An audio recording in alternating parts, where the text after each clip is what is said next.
Hello and welcome to Darshan IAS. In this class, we are going to discuss मीमांसा philosophy. और मीमांसा philosophy में आज हम पढ़ने वाले हैं theory of knowledge. The theory of knowledge, which means epistemology of मीमांसा philosophy, which is a topic of UPSC Civil Services Philosophy Optional Exam, and also the topic of State PSC Civil Services Philosophy Optional. तो आज हम बात करने वाले हैं मीमांसा philosophy की, और ये आपका सेकेंड वीडियो होगा, सेकेंड लेक्चर होगा मीमांसा फिलॉसफी पर, क्योंकि फिलॉसफी थोड़ा सा बड़ा था तो ये पॉसिबल नहीं था कि एक क्लास में उसको ले पाते, मतलब कंप्लीट कर पाते, तो इसलिए ये दूसरी क्लास जो है वो हमने स्टार्ट की है। तो आज की फिलॉसफी, आज की जो क्लास है इसमें हम कंप्लीट करने वाले हैं मीमांसा दर्शन को। और मीमांसा दर्शन में आज हम पढ़ेंगे theory of knowledge. Theory of knowledge तो ऑलरेडी हम पढ़ चुके थे लास्ट क्लास में। थियरी ऑफ नॉलेज को ही आगे बढ़ाते हुए, इस टॉपिक को आगे बढ़ाते हुए आज हम पढ़ने वाले हैं the valid sources of knowledge, जो कि सजेस्ट किए हैं मीमांसा फिलॉसफी में। क्योंकि हम जानते हैं जितने भी हमारे schools of philosophy, Indian schools of philosophy हैं, सभी जो स्कूल्स हैं, अगर उनकी हम एपिस्टेमोलॉजी को पढ़ते हैं, if we study their epistemology, which means we have to study their valid sources of knowledge. The same case we are going to discuss here also. In the Mimamsa philosophy, we will study the valid sources of knowledge that are given by Mimamsa philosophy. तो मीमांसा philosophy के जो propounder है that is महर्षि जैमिनी, उसके बाद कुमारिल भट्ट और प्रभाकर ने भी अपना जो इसका इन्वेस्टिगेशन किया है, क्योंकि मीमांसा का मतलब होता है इन्वेस्टिगेशन करना। ठीक है, जैसा कि हम पिछले क्लास में इसका जो इंट्रोडक्शन है वो हम पढ़ चुके थे। तो अगर किसी ने पहला वीडियो नहीं देखा है आपने, तो आप जो पार्ट 1 है उसको देख सकते हैं। ये पार्ट 2 होने वाला है। जो आपका पार्ट 1 था, पार्ट 1 में हमने पढ़ लिया था इसका इंट्रोडक्शन। इंट्रोडक्शन में हमने पढ़ा था कि जो मीमांसा है वो, उसको दो भागों में डिवाइड किया गया है। कौन कौन सा? पहला है आपका पूर्व मीमांसा, दूसरा है उत्तर मीमांसा। ठीक है, तो जो पूर्व मीमांसा है उसको कर्मकांड के नाम से जानते हैं, और जो उत्तर मीमांसा है उसको हम ज्ञान कांड के नाम से जानते हैं। तो ये जो आज हम पढ़ने वाले हैं ये है हमारा मीमांसा, यानी कि पूर्व मीमांसा, जिसको हम कर्म कांड के नाम से जानते हैं। और कर्म कांड के नाम से जो मीमांसा को जाना जाता है वो पूरी तरीके से बेस्ड है वेदों के ऊपर। वेदों की ये व्याख्या करता है, और वेदों में जो कुछ भी लिखा हुआ है उसको ये क्या करता है, उसको ये बढ़ावा देता है, उसको ये कहता है कि वही सब कुछ है, वही सही है, और बाकी सब जो है वो मिथ्या है। क्योंकि इसका जो बेस है वही वेद ही है। मीमांसा दर्शन का जो बेस है वो वेद ही है। वेदों के प्रचार प्रसार के लिए ही इस दर्शन का प्रादुर्भाव हुआ था। ठीक है, so in this class we are going to discuss the theory of knowledge. In the theory of knowledge we are going to study the various valid sources of knowledge. So before starting the class, I would like to tell you, if you want to buy the study material of Darshan IAS, you can get it ordered, and the phone number will be given in the description box of this video. You can get that number and contact on that number, so that you can order your study material along with the solve papers, that are the 6 years solve papers from 2017 to 2022, यानी कि 6 सालों के जो solve papers हैं उनको आप order कर सकते हो, जो नीचे नंबर दिया गया है डिस्क्रिप्शन बॉक्स में, वहां से। इसके अलावा आगे हम बात करने वाले हैं इसके इंट्रोडक्शन की। तो इंट्रोडक्शन में हम देखते हैं कि छोटा सा इसका ब्रीफ इंट्रोडक्शन में देने वाला हूँ इस वीडियो में, क्योंकि ऑलरेडी हम इसको डिस्कस कर चुके हैं पिछले वीडियो में, तो इस पे मैं ज़्यादा टाइम नहीं दूंगा। इसको हम सिर्फ जल्दी जल्दी एक बार रिवाइज करेंगे, उसके बाद में हम आएंगे अपने मेन टॉपिक पे, जो कि है आज का हमारा the sources, valid sources of knowledge. ठीक है, तो इसमें हम देखते हैं कि जो मीमांसा है वो क्या है। ये जो मीमांसा है ये हम पढ़ते हैं, ये है पूर्व मीमांसा। ये है पूर्व मीमांसा, जिसको हम ज्ञान कांड, जिसको हम कर्म कांड भी कहते हैं। ठीक है, कर्म कांड जिसको पूर्व मीमांसा कहते हैं, और ये थीस्टिक है और ऑर्थोडॉक्स फिलॉसफी है। थीस्टिक भी है और ऑर्थोडॉक्स फिलॉसफी, ईश्वर के अस्तित्व को ये मानते हैं। हालांकि इसमें विवाद है कि कहीं कहीं मानते हैं, कहीं नहीं मानते हैं, लेकिन अल्टीमेटली हम इसको ऑर्थोडॉक्स में ही रखते हैं। ऐसा हमारे जितने भी स्क्रिप्चर्स हैं, जितने भी हमारे सोर्सेस हैं, सोर्सेस ऑफ मीमांसा फिलॉसफी है, तो वहां पे अगर कंक्लूजन पे हम जाते हैं तो यही है कि ये जो है एक थीस्टिक और ऑर्थोडॉक्स फिलॉसफी है। थीस्टिक का मतलब है कि ये वेदों में विश्वास करते हैं, ऑर्थोडॉक्स का मतलब ईश्वर में भी विश्वास करते हैं। आगे बात करते हैं कि जो मीमांसा है उसका मतलब क्या होता है। मीमांसा का मतलब होता है इन्वेस्टिगेशन। तो मीमांसा का मतलब होता है investigation, which means this philosophy is based on the investigation of what, of Vedas. क्योंकि वेदास को, जो वेद हैं, वेदों को ये इन्वेस्टिगेट करते हैं और वेदों में जो कुछ भी लिखा है उसको ये प्रमाणित सिद्ध करते हैं। और ये भी कहते हैं कि वेदों को लिखने वाला कोई भी नहीं था, वेदास जो है वो इनफैलिबल हैं, वो ऑथरलेस हैं और वही अपने आप में सच हैं। उनमें जो कुछ भी लिखा है वो बिल्कुल सही है और उसी के बेस पे हमें चलना चाहिए और वही धर्म है। ये धर्म की व्याख्या वेदों के आधार पर करते हैं। ये कहते हैं कि हमें अगर धर्म का अनुकरण करना है, अगर हमें धर्म पर चलना है, if we want to go for the righteousness we have to follow the Vedas, ऐसा ये कहते हैं। और इसीलिए इस मीमांसा, ये जो दर्शन है, इसकी उत्पत्ति हुई है। तो आगे हम बात करते हैं थियरी ऑफ नॉलेज की।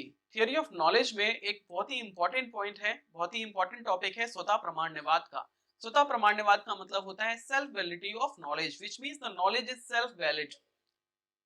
तो knowledge is self valid, it need not any extraneous validation. इसको किसी भी प्रकार के बाहर से दूसरा कोई व्यक्ति इसको वैलिडेट करने के लिए उसकी आवश्यकता नहीं है। If you get any knowledge that is self proved और सेल्फ वैलिडेटेड, उसके लिए किसी भी प्रकार के बाहर से किसी दूसरे व्यक्ति से या फिर दूसरे सोर्स से उसको वैलिडेट करने की जरूरत नहीं है। अगर आप घड़े में पानी देखते हो और आपको प्यास लग सॉरी अगर आपको प्यास लगी है और आप घड़े में पानी देखते हो, तो आप घड़े में से पानी को लेके पी लीजिए, अपनी प्यास को बुझा लीजिए, दैट्स इट। अगर आप घड़े घड़े में पानी देखते हो और आपको ये जो आपका ज्ञान है, जो आपको मिला है कि घड़े में पानी है, ठीक है, अगर इस ज्ञान को अगर आप दूसरे व्यक्ति से वैलिडेट करवाओगे, तो इस तरीके से मीमांसा दर्शन ये कहता है कि आपकी जो डेली एक्टिविटीज है उसमें बड़ी प्रॉब्लम होगी। फिर तो आप हर बात को, अपनी हर नॉलेज को दूसरों से वैलिडेट ही करवाओगे। ठीक है, सुबह को सो के उठोगे, पिताजी दिखाई देंगे और पिताजी के लिए ये आपकी नॉलेज है कि ये सामने जो दिख रहे हैं पिताजी हैं, लेकिन ये जो आपको नॉलेज मिली है वो क्या है, वो स्वतः प्रमाणित है, क्योंकि आपने पिताजी के दर्शन किए सुबह सुबह, आपने मान लिया पिताजी हैं। ठीक है, अब अगर अगर आप ये कहते हो कि नहीं भैया इसको तो हम वैलिडेट करवाएंगे माताजी से या फिर अपने भाई से, किसी से भी दूसरे व्यक्ति से, परिवार के दूसरे व्यक्ति से, ये हम वैलिड करवाएंगे, ये इसको हम क्या करवाएंगे, हम इसको एक्सटेंडियस वैलिडेशन करवाएंगे कि सामने जो खड़े हैं वो पिताजी ही हैं।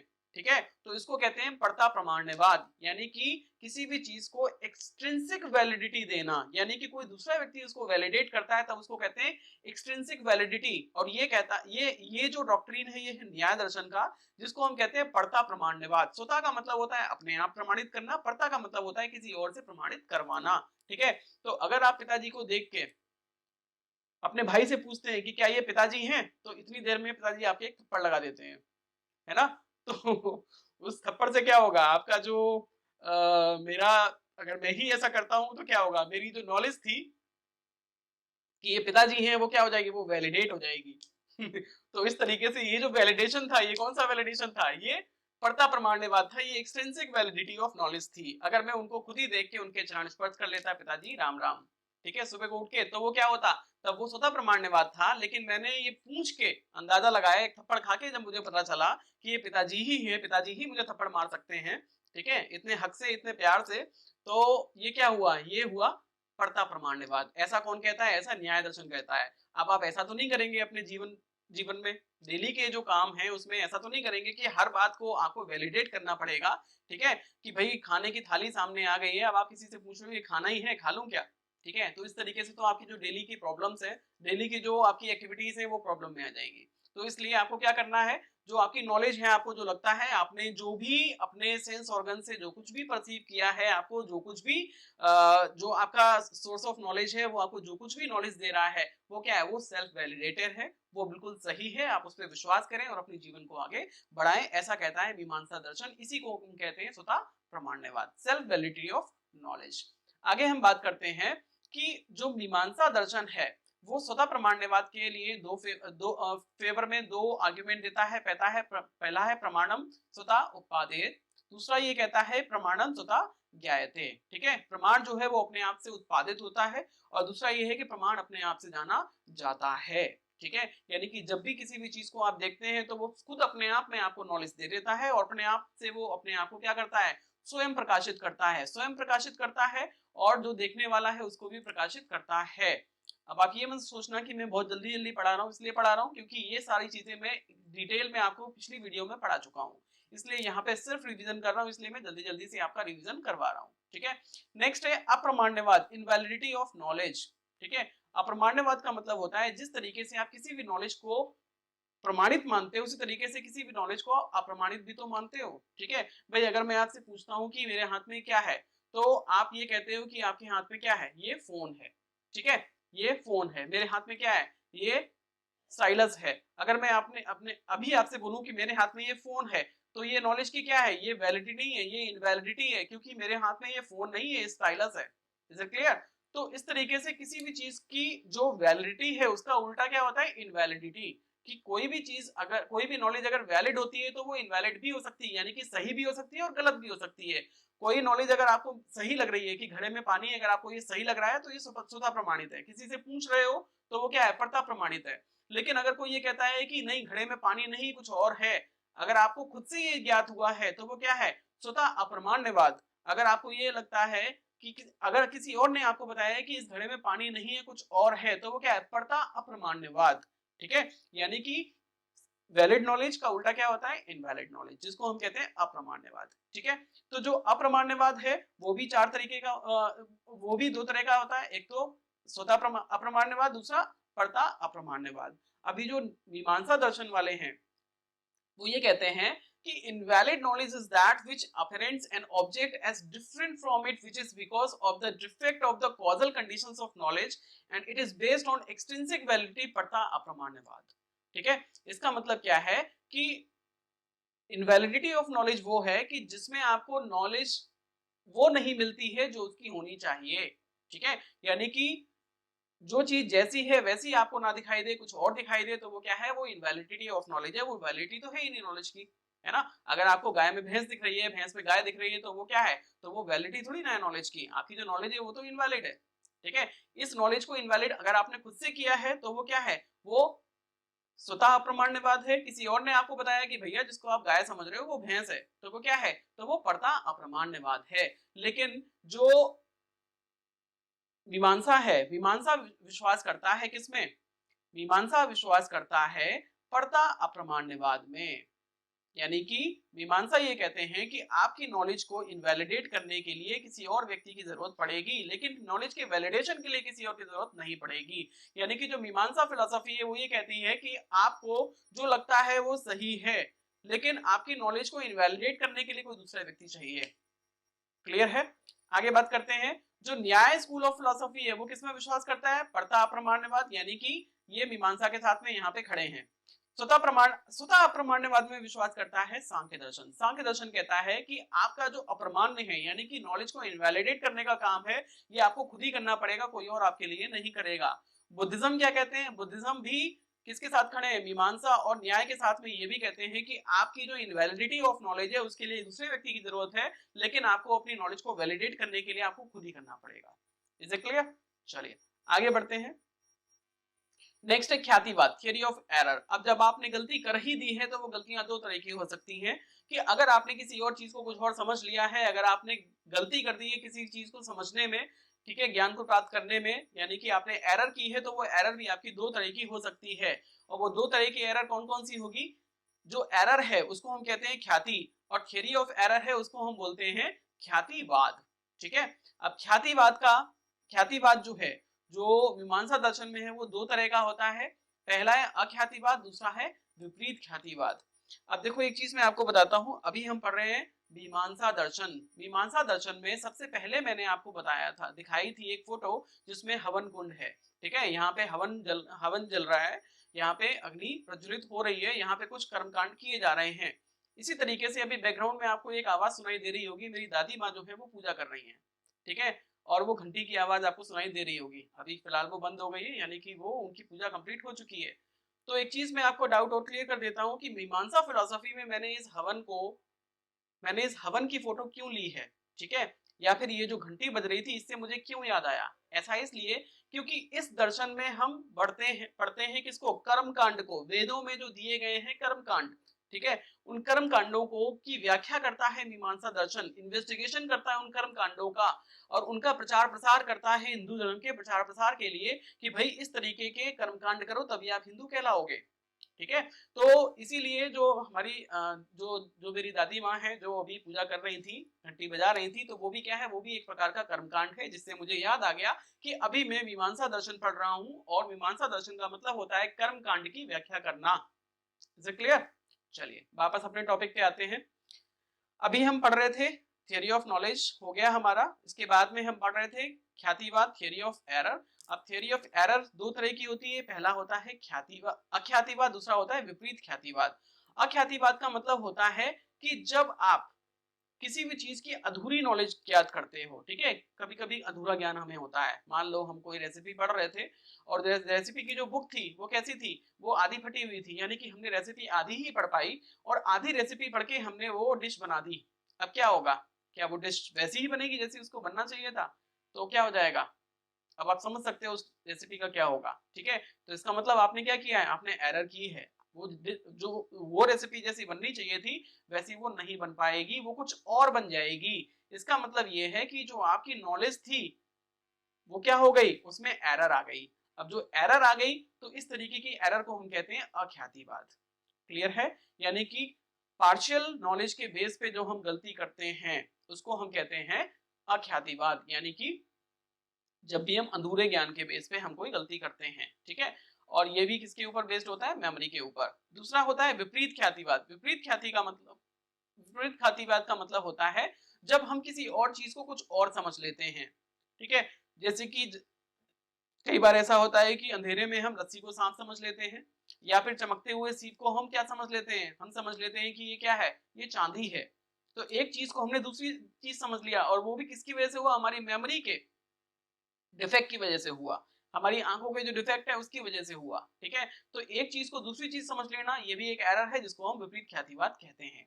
आगे बात करते हैं, नेक्स्ट है हमारा अथॉरिटी ऑफ वेदास। ठीक है, कि जो वेद हैं, ये भी एक क्वेश्चन आया हुआ है यूपीएससी में कि किस तरीके से जो मीमांसा दर्शन है वो किस तरीके से वेदास की अथॉरिटी को एक्सप्लेन करता है, किस तरीके से ये कहता है कि जो वेदास हैं, जो वेद हैं वो क्या है, वो ऑथराइज्ड हैं।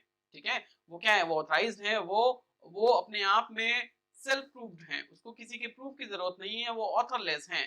वेदों की जो इतनी महिमा मंडन करते हैं उसके पीछे जो मीमांसा दर्शन है वो क्या अपने आर्गुमेंट्स देता है, वो ये है, मीमांसा दर्शन कहता है कि जो वेद हैं वो इटर्नल हैं, ऑथर हैं, ऑथरलेस हैं और एब्सोल्युटली इनफैलिबल हैं। ठीक है, वो ये कहता है कि वो अनक्रिएटेड हैं, वो सेजेस हैं, seers apprehended them and transmitted them to the rest of humankind. उनको महर्षियों ने लेके आए हैं उनको, और क्या हुआ है, उनको ह्यूमन काइंड यानी कि जनमानस के लिए उनको प्रस्तुत किया गया है। ठीक है, dharma can be known only from the revelation in the Vedas. जो धर्म है उसको क्या कर सकते हैं, हम सिर्फ वेदों में ही धर्म को रिवील कर सकते हैं। अगर हम धर्म की उत्पत्ति देखना चाहते हैं, धर्म को देखना चाहते हैं, धर्म को समझना चाहते हैं, धर्म पर चलना चाहते हैं, तो उसके लिए हमें वेदों की व्याख्या करनी पड़ेगी, वेदों को समझना पड़ेगा, वेदों को पढ़ना पड़ेगा, which is its source and not through either perception or reasoning। किसी भी प्रकार के परसेप्शन या रीजनिंग से आप धर्म का अनुकरण नहीं कर सकते। you have to be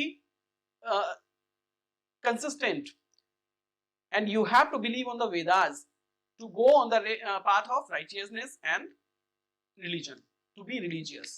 ठीक है, तो धर्म के मार्ग पर चलने के लिए, ठीक है, धर्म का अनुकरण करने के लिए, धर्म का पालन करने के लिए आपको वेदों को पढ़ना ही पड़ेगा। जो वेद है वो क्या है, वो इम्पर्सनल है, नॉट रिटन और स्पोकन बाय एनी पर्सन। अगर, और ये भी कहते हैं कि वो अगर उनका कोई ऑथर होता तो उसको हम जानते, क्योंकि हमने तो इन्वेस्टिगेशन किया है वेदास का। मीमांसक जो है वो ये कहते हैं कि वेदों के जो कोई भी रचयिता नहीं है, अगर वेदों के कोई रचयिता होते तो हम उनको जानते, हमने तो इन्वेस्टिगेशन किया है और हमें अभी तक किसी का नाम नहीं मिला। हमें अभी तक किसी का नाम नहीं मिला, इसका मतलब जो वेद हैं वो क्या है, वो ऑथरलेस हैं। क्लियर है? इस तरीके से वेदों को जस्टिफाई करते हैं। नेक्स्ट है source of knowledge, sources of knowledge. ठीक है, नॉलेज का मतलब है वैलिड नॉलेज। अब जो ट्रू नॉलेज है वो कहां से आती है, वो ट्रू नॉलेज को ये कहते हैं प्रमा। ठीक है, और जो प्रमा का जो साधन है उसको ये कहते हैं क्या, प्रमाण, उसको ये कहते हैं प्रमाण। और जो नॉलेज को प्राप्त करने वाला है वो कौन है? प्रमाता। ठीक है, और जिस चीज की नॉलेज प्राप्त की जा रही है उसको कहते हैं प्रमेय। तो चार चीजें होती हैं नॉलेज के प्रोसेस में। वो चार चीजें क्या क्या होती हैं? पहली तो प्रमा, दूसरा प्रमेय, तीसरा प्रमाता और चौथा प्रमाण। अब इसको समझते हैं। प्रमा का मतलब होता है नॉलेज, प्रमेय का मतलब होता है जिस चीज की नॉलेज आपको लेनी है वो प्रमेय है। प्रमाता कौन है? जो नॉलेज लेने वाला है। ठीक है, अब यहाँ पे अगर बात करते हैं प्रमाण की, तो प्रमाण क्या है? Source of knowledge. अगर अभी इस क्लास में हम देखते हैं, क्योंकि आप क्लास में भी नॉलेज लेने के लिए ही बैठे हो, तो अब अगर हम यहाँ पे देखते हैं कि प्रमा क्या है, तो यहाँ पे जो प्रमा है, प्रमा यानी कि ज्ञान, वो ज्ञान ज्ञान ज्ञान है। ठीक है, जो आप ले रहे हो यहाँ पे वो क्या है? वो प्रमा है। मैं आपको जो कुछ भी दे रहा हूँ वो क्या है? वो प्रमा है। अब आप किसका ज्ञान ले रहे हो? वो है प्रमेय, यानी कि मीमांसा दर्शन का। मीमांसा दर्शन जो है वो क्या है? वो प्रमेय है आज की डेट में। आप कौन हो? आप तो ज्ञान प्राप्त करने वाले हो। ठीक है, तो आपको कहा जाएगा प्रमाता। अब मैं आपको नॉलेज दे कैसे रहा हूं? आपको ज्ञान में कैसे दे रहा हूं? शब्द प्रमाण के थ्रू, यानी कि वर्बल टेस्टिमनी। ठीक है, थ्रू वर्बल टेस्टिमनी। तो इसको हम क्या कहेंगे? प्रमाण। अब ये क्लियर हो गया होगा आपको? ठीक है, ठीक है, आगे बात करते हैं। अब जो मीमांसा दर्शन है वो कितने तरह के जो वैलिड सोर्सेस ऑफ नॉलेज है उनको मानता है, एक बार देख लेते हैं। जेमिनी ने तीन तरह के वैलिड सोर्सेस ऑफ नॉलेज को माना है। सबसे पहला है प्रत्यक्ष, यानी कि डायरेक्ट अप्रहेंशन या फिर परसेप्शन, जिसको इंग्लिश में कहते हैं परसेप्शन। यानी कि जब आप अपने सेंस ऑर्गन से परसीव करते हैं तो वो जो नॉलेज आपको मिलती है दैट इज कॉल्ड प्रत्यक्ष प्रमाण और डायरेक्ट परसेप्शन। नेक्स्ट है अनुमान। अनुमान को इंग्लिश में कहते हैं इन्फ्रेंस। थर्ड है शब्द, यानी कि वर्बल टेस्टिमनी, शब्दों के द्वारा जो आपको नॉलेज प्राप्त होती है। इसके बाद में अगर हम बात करते हैं प्रभाकर की, तो जो प्रभाकर हैं ये दो और वैलिड सोर्स ऑफ नॉलेज मानते हैं। वो कौन सा है? उपमान, और जिसको इंग्लिश में कहते हैं कंपैरिजन। तीसरा जो चौथा है, सॉरी पांचवा जो है आपका, वो है अर्थापत्ति, यानी कि जिसको इंग्लिश में कहते हैं पोस्टुलेशन। ठीक है, नेक्स्ट एक और है जो कि कुमारिल भक्त, कुमारिल जो है ये इसको एक्सेप्ट करते हैं। ये कौन सा है? ये है अनुपलब्धि, यानी कि एब्सेंस और नॉन परसेप्शन। जब आप किसी भी चीज को देखते हैं वो तो नॉलेज है ही है, लेकिन जिस चीज को आप नहीं पाते हैं किसी स्पेसिफिक जगह पर किसी स्पेसिफिक टाइम में, तो वो भी तो आपके लिए नॉलेज है। ठीक है, कैसे? इसको मैं आगे डिटेल में बताता हूं। तो जो नेक्स्ट है, यहाँ पे आपकी जो लास्ट क्लास खत्म हो गई थी। ठीक है, मैंने आपको बताया था फॉर मीमांसा पार्ट 2 वो नेक्स्ट वीडियो। तो अब नेक्स्ट वीडियो का जो आपका पार्ट है वो शुरू होने वाला है, हो गया है। और वो कहाँ से स्टार्ट होगा? परसेप्शन से, जो कि आपका सोर्सेस ऑफ वैलिड नॉलेज का फर्स्ट सोर्स है। ठीक है, पहला सोर्स जो है वो आपका परसेप्शन है, जिसको हिंदी में हम कहते हैं प्रत्यक्ष प्रमाण। प्रत्यक्ष प्रमाण का मतलब होता है जब आप किसी को डायरेक्ट अपहैंड करते हो, यानी कि जैसे कि अभी आप अपने मोबाइल या फिर लैपटॉप की स्क्रीन पे मुझे डायरेक्ट देख रहे हो, अपनी आंखों से, अपने सेंस ऑर्गन से मुझे डायरेक्ट परसीव कर रहे हो। This is called direct perception. ठीक है, इसको हम क्या कहते हैं? Direct perception. Direct contact with both the internal sense organ mind and the external 5 sense organs. It is also of 2 kinds, यानी कि आप अपने मन, और मन जो आपका इंटरनल सेंस ऑफ ऑर्गन है। ठीक है, इसके अलावा आपके 5 इंद्रियां। ठीक है, 5 इंद्रियां जो होती हैं आपको पता ही होंगी, तो वो क्या है? वो आपकी एक्सटर्नल सेंस ऑर्गन्स है। ठीक है, तो वो आपके एक्सटर्नल सेंस ऑर्गन्स हैं, और जो आपका इंटरनल सेंस ऑर्गन्स है 6 के 6 को मिला के जो भी आप नॉलेज को गेन करते हो, तो वो क्या कहलाता है? वो कहलाता है परसेप्शन। ठीक है, ये दो तरह का होता है। अगर हम परसेप्शन की बात करते हैं, प्रत्यक्ष की बात करते हैं, तो दो तरह का होता है। पहला होता है इनडिटर्मिनेट, जिसको इमीडिएट भी कहते हैं, और हिंदी में इसको कहते हैं निर्विकल्प। निर्विकल्प का मतलब होता है जब भी हम किसी भी चीज को देखते हैं, जो छोटा बच्चा होता है, मान लो छोटा बच्चा जो है, अब नया नया उसने इस धरती पे जन्म लिया है। ठीक है, वो अपनी आंखें खोल के देखता तो बहुत सारी चीजें हैं, लेकिन उसको पता नहीं होता कि ये है क्या। क्योंकि हर चीज का तो उसको यूज भी नहीं पता, हर चीज उसने यूज भी नहीं की होती, ठीक है, हर चीज का नाम भी नहीं पता होता उसको, हर चीज उसने पहली बार ही देखी होती है। तो लेकिन देख तो वो रहा है ना, वो देख तो रहा है। जैसे आप किसी दीवार को देख रहे हो, वो भी दीवार को देख रहा है, ठीक है। जैसे आप किसी भी दृश्य को देख रहे हो, कोई भी चीज है आपकी आंखों के सामने, उसी प्रकार से एक बालक की आंखों के सामने भी वो चीज होती है, ठीक है। मान लो एक छोटा सा बालक है जिसकी उम्र 6 महीने है, ठीक है, और आप एक पढ़े लिखे व्यक्ति हो, आपकी उम्र है 20 साल मान लेते हैं। आपके सामने भी एक पुस्तक रखी हुई है, एक बुक रखी है, वही बुक उस बच्चे के सामने भी रखी हुई है। आप भी उस बुक को देख रहे हो, लेकिन वो भी उस बुक को देख रहा है। दोनों में अंतर क्या है? आप भी उसका परसेप्शन कर रहे हो, वो भी उसका परसेप्शन कर रहा है।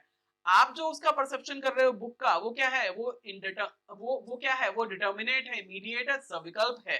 लेकिन वो जो उसका परसेप्शन कर रहा है, वो क्या कहलाएगा?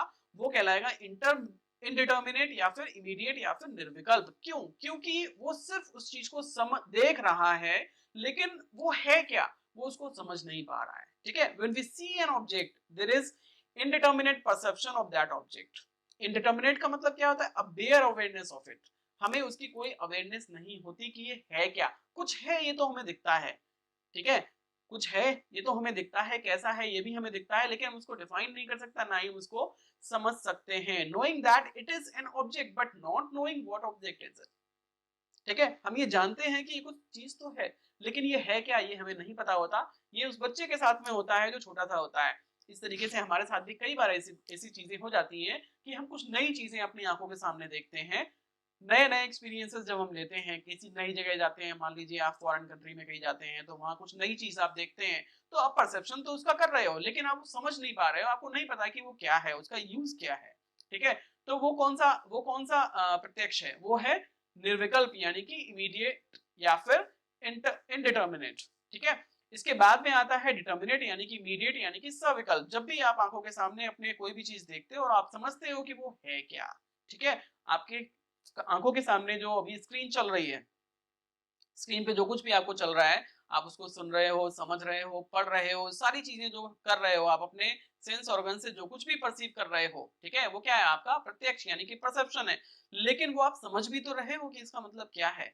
अगर यहाँ पे मैंने लिखा है डिटर्मिनेट, तो डिटर्मिनेट का मतलब भी तो आप समझ रहे हो ना, ठीक है। तो ये कौन सा प्रत्यक्ष है? ये है सविकल्प प्रत्यक्ष। Is it clear? यानी कि जब हम किसी भी चीज का प्रत्यक्षीकरण करते हैं, when we perceive anything in front of our 6 sense organs, and when we determinate it, which means when we know it, what kind of object is this, which means that is determinate or mediate knowledge of perception. Clear? Next.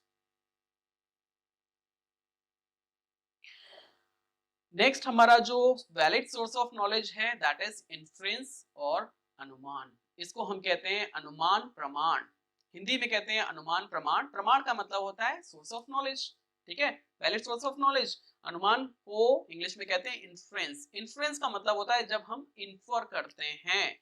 Infer कब करते हैं? जब हम किसी एक चीज को देख के दूसरी चीज को क्या करते हैं?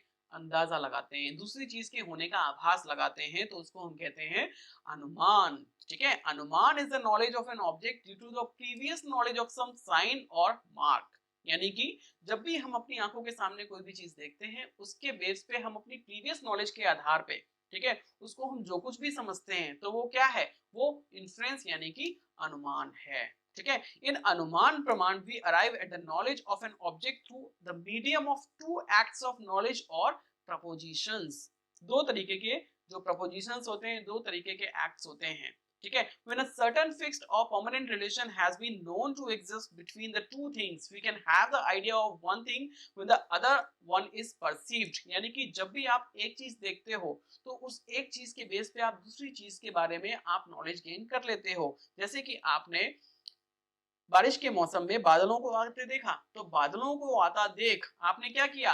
आपने बारिश का अनुमान लगा लिया, यानी कि आपको ज्ञान प्राप्त हो गया कि अब जो है बारिश आने वाली है, बादल बहुत तेज गरज रहे हैं और ठंडी ठंडी हवा चल रही है, इसका मतलब दूर कहीं बारिश हो रही है, और वो धीरे धीरे वो बादल उड़ते हुए इधर भी आएंगे, हमारी तरफ बारिश होगी। हालांकि ये इतना क्लियर नहीं होता, ऐसा जरूरी नहीं होता, ये डिटर्मिनेट नहीं होता, ठीक है। ये जो सोर्स ऑफ नॉलेज है ये इतना स्ट्रांग नहीं है, लेकिन फिर भी हम अनुमान तो लगा ही लेते हैं, ठीक है। इसी तरीके से अगर हम बात करते हैं कि जो अगर आप पहाड़ देखते हो, पहाड़ में आप देखते हो कहीं धुआं उठ रहा है, तो धुआं जो है वो क्या है, वो आप धुएं को आप डायरेक्ट परसीव कर रहे हो। उस डायरेक्ट परसीव करती हुई चीज के बेस पे जिसको आप परसीव नहीं कर रहे हो, उसका उसकी नॉलेज गेन करना, और जो कि क्या है, आग, यानी कि धुएं के बेस पे जो कि आपको दिखाई दे रहा है, उसके बेस पे आप जो कि आग है जो आपको दिखाई नहीं दे रही है, उसका ज्ञान आप प्राप्त कर लेते हो कि इसका मतलब जंगल में कहीं आग लगी है, ठीक है। तो ये जो नॉलेज आपको मिली है आग की, जिसको आपने देखा नहीं है, वो आपको किसके थ्रू मिली है, धुएं के थ्रू। और धुएं धुएं से आपने आग का जो आपने उसको डिराइव किया है वो कैसे किया है, अनुमान ही तो लगाया है, क्योंकि आपने धुएं और आग है दोनों के बीच में एक संबंध स्थापित कर दिया है, ठीक है। तो जो चीज देखी जाती है, अगर हम इन्फ्लुएंस की बात करते हैं, इन्फ्लुएंस को स्टडी करते हैं, तो इन्फ्लुएंस में तीन चीजें काम करती हैं। पहला होता है हेतु, जिसको आप परसीव करते हो। दूसरा होता है साध्य, ठीक है, जिसको आप परसीव नहीं करते हो लेकिन उसके बारे में आप नॉलेज गेन करते हो, ठीक है। और तीसरा होता है व्याप्ति। व्याप्ति होता है इन दोनों के बीच का रिलेशन। कैसे, अगर आपने बादलों को देखा, बादल क्या है, हेतु। आपने बारिश को तो नहीं देखा, लेकिन आपने नॉलेज किसकी ली, आपने बारिश की ही तो नॉलेज ली कि बादल आए इसका मतलब बारिश होने वाली है। तो हेतु के बेस पे आपने साध्य की जानकारी प्राप्त की। और ये कैसे प्राप्त की, क्योंकि बादल और बारिश के बीच में एक रिलेशन होता है जिसको हम कहते हैं व्याप्ति, ठीक है। तो उस व्याप्ति के थ्रू आपने क्या किया, आपने ये नॉलेज गेन कर ली कि अब भाई बारिश होने वाली है।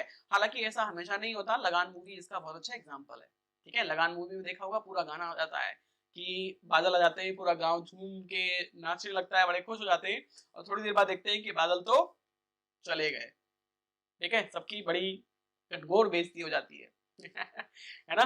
तो क्या होता है कि जरूरी नहीं है कि जो व्याप्ति है वो हमेशा काम करे। जरूरी नहीं है कि जहां पे धुआं उठ रहा है वहां पे आग हो ही हो सकता है वो धुआं हो ही ना, वो कोहरा हो या फिर वो धुंध हो, आपको लग रहा हो कि वो धुआं है, ठीक है। तो ये जो इन्फ्लुएंस है ये इतना स्ट्रांग नहीं होता। इसको अगर आप क्रिटिसाइज करेंगे तो आप इस तरीके से लिख सकते हैं कि जो व्याप्ति है वो हमेशा काम नहीं करती, ठीक है। कहीं जो ह्यूम है, अगर हम वेस्टर्न फिलोसफी से इसको कनेक्ट करते हैं, तो ह्यूम ये कहता है कि जो दोनों के बीच का हेतु और साध्य के बीच का जो रिलेशन है ना, जो जिसको आप व्याप्ति कहते हो, वो लॉजिकल नहीं है। अगर वो लॉजिकल होता तो हमेशा ऐसा होता कि जब जब बादल आएंगे तब तब बारिश होगी, ठीक है। जब जब आपको धुआं दिखाई देगा तो वहां वहां हर बार में आग होगी, ठीक है, अगर ऐसा लॉजिकल होता। लेकिन ये सिर्फ साइकोलॉजिकल है। साइकोलॉजिकल इसलिए है कि कई बार ऐसा हुआ है कि बादल आए हैं तो बारिश हुई है, कई बार ऐसा हुआ है कि जब आपने धुआं देखा है तो वहां आग भी थी।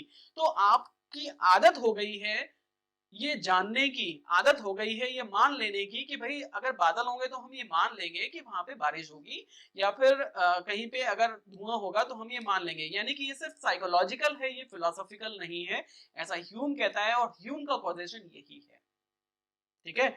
यानी कि ह्यूम का अगर कॉजेशन हम पढ़ेंगे तो वो यही है, और इस तरीके से वो इन्फ्लुएंस को क्या करता है, वो डिनाई कर देता है। क्लियर हो गया। तो इस तरीके से आप इंडियन को वेस्टर्न से अगर आप कनेक्ट करके अपना आंसर लिखते हो इस तरीके से, तो आपका आंसर काफी स्ट्रॉन्ग हो जाता है, ठीक है। चलिए आगे बात करते हैं। नेक्स्ट जो आपका वैलिड सोर्स ऑफ नॉलेज है वो है शब्द प्रमाण।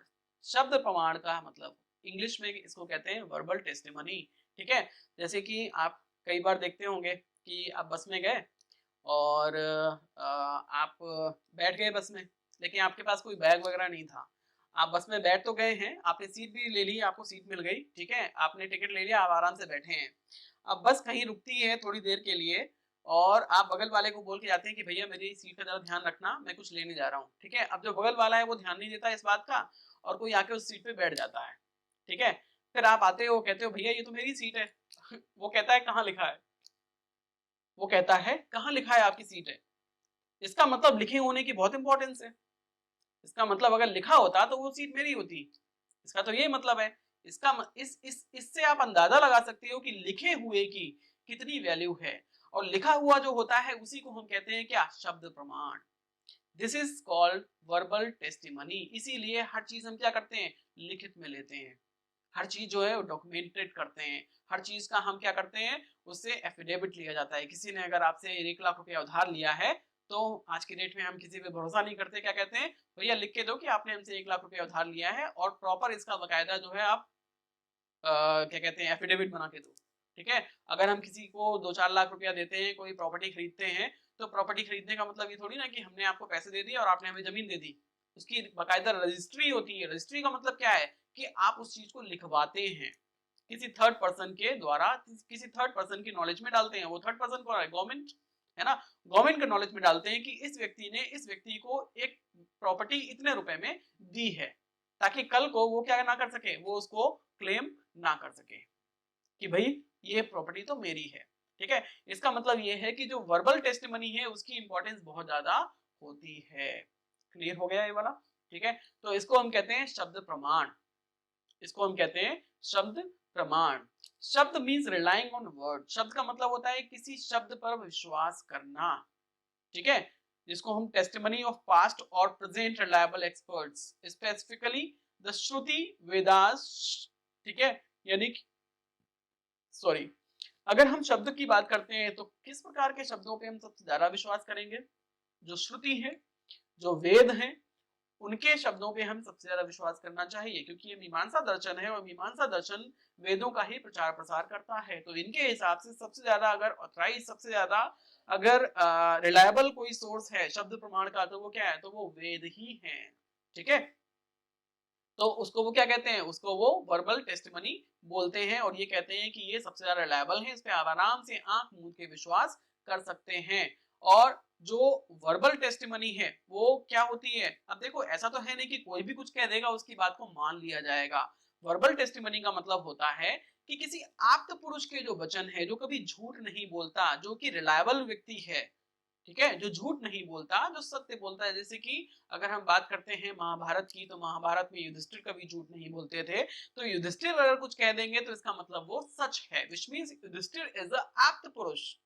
ठीक है, इसका मतलब क्या है, जो युधिष्ठिर है वो कौन है, वो एक आप्त पुरुष है और युधिष्ठिर के जो वचन है वो आप्त वचन है। उन वचनों को मान लिया जाएगा कि ये सही है, उनको गलत नहीं ठहराया जा सकता।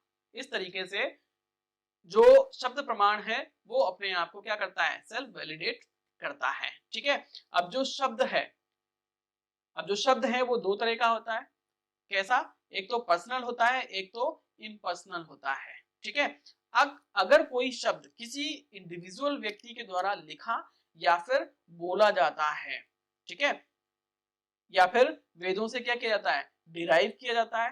देखो यहाँ पे ये क्या कहते हैं मीमांसक, knowledge derive from the words spoken और रिटन बाय एन इंडिविजुअल, और knowledge derive from the Vedas which have not been written और spoken by any individual apta purusha. ठीक है, according to most of this schools admitting the authority of the Vedas, it is God who is the author of the Vedas। यानी कि जो वेद हैं उनकी रचना किसने की है, ईश्वर ने की है। बट फॉर मीमांसा वेदास आर इम्पर्सनल। ठीक है, यानी कि जो वेदांत, जो वेदांत है वो ये सॉरी, जो मीमांसक हैं वो ये कहते हैं कि जो वेद हैं वो इम्पर्सनल हैं। ठीक है, उनका किसी व्यक्ति विशेष से कोई संबंध नहीं है। नॉट रिटन और spoken by any person, hence Vedas are authentic. उनका किसी भी व्यक्ति से संबंध नहीं है, उनको किसी व्यक्ति ने नहीं लिखा है। वो कैसे हैं, वो ऑथेंटिक हैं, क्योंकि जब किसी व्यक्ति के द्वारा वो बोले जाते हैं या फिर लिखे जाते हैं तो वो पर्सनल होते हैं, और किसी व्यक्ति के द्वारा लिखे या बोले नहीं जाते हैं तो वो होते हैं इम्पर्सनल। इस हिसाब से जो वेदास हैं, जो वेद हैं, ऋग्वेद, यजुर्वेद, सामवेद और अथर्ववेद, इनको क्या किया गया है, इनको किसी व्यक्ति ने ना बोला है ना ही लिखा है। तो उसका मतलब ये क्या हुए, ये इम्पर्सनल हुए। ये इम्पर्सनल है, इसका मतलब ये ऑथेंटिक सोर्स ऑफ नॉलेज है। इन पे हम आंख मूंद के विश्वास कर सकते हैं, क्योंकि इंसानों को ये मानते हैं कि इसका मतलब वो आंख मूंद के विश्वास करने के लायक नहीं होते। देख लो भी क्या बोलते हैं। चलिए आगे बात करते हैं। नेक्स्ट है उपमान।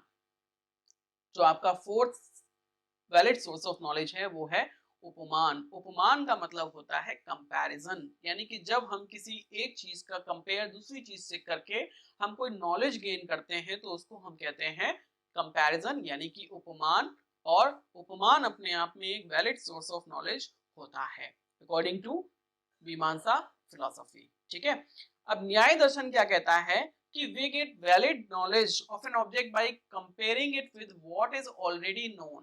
न्याय दर्शन ऐसा कहता है कि हम क्या करते हैं, किसी भी चीज को जो कि हम पहले से जानते हैं, ठीक है, उस चीज को हम जानते हैं पहले से जानी हुई चीज से कंपेयर करके। लेकिन जो मीमांसा फिलॉसफी है वो थोड़ी सी इनसे अलग है। देखो कैसे अलग है। जो न्याय दर्शन है वो ये कहते हैं, according to Nyaya we get valid knowledge of an object by comparing it with what is already known. यानी कि हम किसी नई वस्तु को, जो पुरानी हमारी ज्ञात वस्तु है जिसको हम पहले से जानते हैं, हम नई वस्तु को उससे कंपेयर करके हम उसके बारे में नॉलेज गेन करते हैं। For example, we know how does a cow look when we perceive a new in the new country, that is something just like a cow that is in my country, which means this is a cow because I am comparing this cow with that cow which is seen in my country। ठीक है, तो इसका मतलब क्या है कि हम किसी ऐसी चीज को जो कि हम जिसको हम अभी देख रहे हैं, प्रत्यक्षीकरण कर रहे हैं, लेकिन उसको हम अपने प्रीवियस नॉलेज से कंपेयर करके उसको समझ रहे हैं कि ये क्या है। तो वो क्या है, तो वो कौन सा सोर्स ऑफ नॉलेज है, तो वो कंपैरिजन है, यानी कि उपमान प्रमाण है। ठीक है, लेकिन जो मीमांसा दर्शन है वो थोड़ा सा इससे अलग है। वो ये कहता है कि we do not get knowledge of the new object from the knowledge of similarity that exists between this object and the object known, but we get the knowledge of similarity that is there between the object that is seen and the remembered object। इसका मतलब ये है कि हम जब किसी नई वस्तु को देखते हैं, उसमें हम उस वस्तु की नॉलेज प्राप्त नहीं करते पिछली जानी हुई वस्तु के आधार पर, बल्कि हम दोनों में सिमिलैरिटी क्या है इसका ज्ञान प्राप्त करते हैं। दोनों में सिमिलैरिटी क्या है इसका हम ज्ञान प्राप्त करते हैं। और क्या चीजें, अगर हम किसी की सिमिलैरिटी का ज्ञान प्राप्त करेंगे तो क्या चीजें डिसिमिलर हैं उसका भी तो ज्ञान प्राप्त हमें हो जाएगा ऑटोमेटिक, है ना।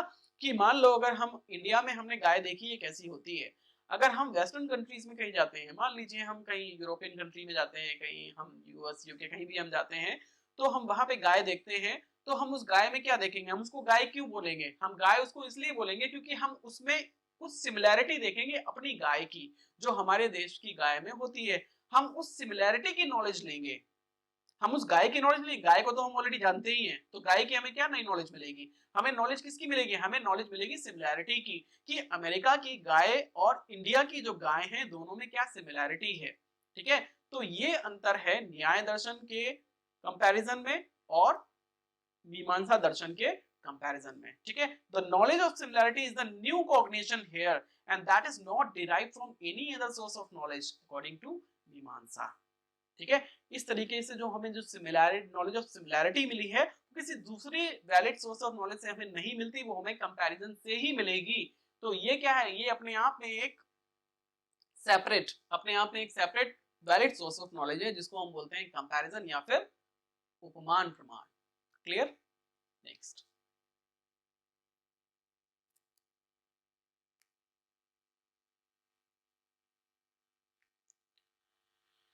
आज की क्लास में आपको एंड तक बने रहना है क्योंकि इसमें मैं डिस्कस करने वाला हूं प्रीवियस ईयर के क्वेश्चन पेपर्स, पिछले 5 से 6 सालों के मैं क्वेश्चन पेपर्स को डिस्कस करने वाला हूं। तो क्लास में के एंड तक बने रहना बहुत जरूरी है आपके लिए। ठीक है, तो आगे बात करते हैं पोस्टुलेशन, जो the fifth valid source of knowledge is पोस्टुलेशन। पांचवा जो आपका वैलिड सोर्स ऑफ नॉलेज है वो क्या है, पोस्टुलेशन है। कि पोस्टुलेशन क्या होता है, इसको हिंदी में कहते हैं हम अर्थापत्ति, अर्थ की आपत्ति होती है। ठीक है, जहां पर अर्थ की आपत्ति होती है इसको हम कहते हैं अर्थापत्ति, इंग्लिश में हम कहते हैं पोस्टुलेशन। ठीक है, postulation is a necessary supposition of an unperceived fact which alone can explain a phenomenon that demands explanation। ठीक है, कोई ऐसा फिनोमिनन, कोई ऐसी घटना जिसमें एक्सप्लेनेशन की जरूरत है, ठीक है, वो घटना के बारे में हमें जो ज्ञान प्राप्त होता है वो हमें अर्थापत्ति से होता है, यानी कि पोस्टुलेशन से होता है। When a given fact cannot be explained without supposing another fact, यानी कि जब भी हम किसी भी दी हुई चीज को समझने के लिए किसी दूसरे फैक्ट से उसको हम क्या नहीं करते, कनेक्ट नहीं करते, तब तक हम उसको नहीं अगर समझ पाते तो हम क्या नहीं कर पाते, ज्ञान प्राप्त नहीं कर पाते, और जब हम ऐसा करते हैं तो हमें ज्ञान प्राप्त हो जाता है। Then this other fact is postulated in order for us to obtain knowledge of that given fact। ठीक है, यानी कि जो गिवन फैक्ट है उसकी नॉलेज अगर हमें नहीं मिल रही है, उसकी नॉलेज गेन करने के लिए अगर हम कोई दूसरा फैक्ट सपोज करते हैं, उस सपोजिशन के थ्रू अगर हमें गिवन फैक्ट की नॉलेज मिल रही है, तो उस सपोजिशन को हम बोलते हैं पोस्टुलेशन या फिर अर्थापत्ति। ठीक है, for example, when I see a man growing fat but fasting during the day, we cannot explain how this is happening। The two facts are fatness and fasting cannot be reconciled। है ना, अगर कोई व्यक्ति भूखा है, sorry, अगर कोई व्यक्ति मोटा है, अच्छा खासा हष्ट पुष्ट तंदुरुस्त है, लेकिन कभी वो दिन में खाना नहीं खाता है, हमें सिर्फ इतना फैक्ट दिया गया है, हमें एक फैक्ट दिया गया है कि भाई कोई व्यक्ति जो है वो दिन में खाना नहीं खाता है और वो अच्छा खासा हष्ट पुष्ट तंदुरुस्त है, तो इसमें हम एक नया पोस्टुलेशन जोड़ते हैं, इसका मतलब वो आदमी रात में खाना खाता है। भाई अगर कोई व्यक्ति खाना नहीं खाता है और वो हष्ट पुष्ट है, तो दोनों चीजें एकदम विरोधी है ना, तो हमें कोई तो ऐसी चीज लेके आनी पड़ेगी ना जो दूसरे वाले से मेल खाती हो। दूसरा वाला कौन सा था कि कोई व्यक्ति हष्ट पुष्ट है। हष्ट पुष्ट कैसे होगा कि वो खाना खाता है, अगर दिन में खाना नहीं खाता है, ये वाला फैक्ट अगर काम नहीं कर रहा है, तो ये वाला फैक्ट उसके साथ में काम करेगा कि इसका मतलब वो दिन में खाना खाता है। तो ये वाली जो फैक्ट था सेकेंड वाला, वो क्या था, दैट वाज पोस्टुलेशन और अर्थापत्ति। Is it clear? ठीक है, in order to clarify this we need to postulate that this may be due to the heredity और because he eats during night. या तो ऐसा हो सकता है कि कोई हेरिडिटी की प्रॉब्लम हो, या फिर वो रात में खाता है, लेकिन ये दोनों ही चीजें जो हमने की हैं वो क्या है, वो पोस्टुलेशन है। Unless we postulate this we can not explain the fatness of the person, this is पोस्टुलेशन।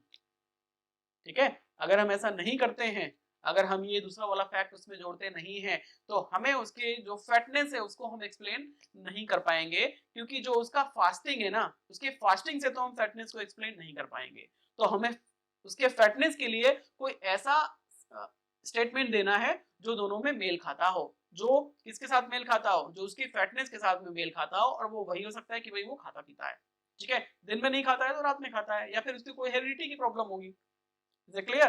तो जो भी हमने अनुमान नहीं, जो भी हमने अर्थापत्ति की है, जो भी हमने पोस्टुलेट किया है, यहाँ पे जो भी हमने इंप्लाई किया है, यानी कि इंप्लीकेशन लगाया है, दैट इज कॉल्ड पोस्टुलेशन और अर्थापत्ति। क्लियर? चलिए आगे बात करते हैं।